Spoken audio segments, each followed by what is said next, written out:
এমন যুবক পাওয়া কঠিন যে যুবক দাঁড়ায় টান টান করে বুক সোজা করে বলতে পারবে যে আমার জীবনে কোনো অন্যায় স্পর্শ হয় নাই, আমি কোনো হারামে লিপ্ত হই নাই, তথাকথিত অবৈধ ভালোবাসার মধ্যে আমি নাই, আমার যৌবনকে আমি হেফাজত করেছি, বৈধ স্ত্রীর জন্য অপেক্ষা করছি, আমার দৃষ্টিকে হেফাজত করি, আমার চরিত্রকে আমি হেফাজত করি, আমার চরিত্র টন টন করে বাঁচবে, এরকম দাবি করার মতো সৎসাহসওয়ালা যুবক হাজারে এখন 2-4টা পাওয়া কঠিন হয়ে গেছে, সোনার হরিণ হয়ে গেছে।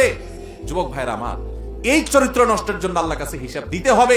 কিয়ামতের ময়দানে 4টি প্রশ্নের উত্তর দেওয়া ছাড়া একটা মানুষকে পানাতে দেওয়া হবে না। তার ভিতরে একটা হলো ওয়ান শাবাবিহি ফিমা আবলা, যে যৌবন কালকে তুমি কোন কাজে কাটাইছো। ম্যাক্সিমাম যুবক সমাজের তারা আজকে এই অন্যায় কালচার, বয়ফ্রেন্ড গার্লফ্রেন্ড কালচারে গিয়ে, হারাম সম্পর্কে গিয়ে তারা শেষ হয়ে যাচ্ছে। সব মানুষগুলো যেই তালে চলছে এটার উল্টো, স্রোতের উল্টা দিকে চলতে পারা, এটাই হলো বাহাদুরি, এটাই হলো বীরত্ব। আর স্রোতের তালে চলার জন্য কোনো যোগ্যতা লাগে না।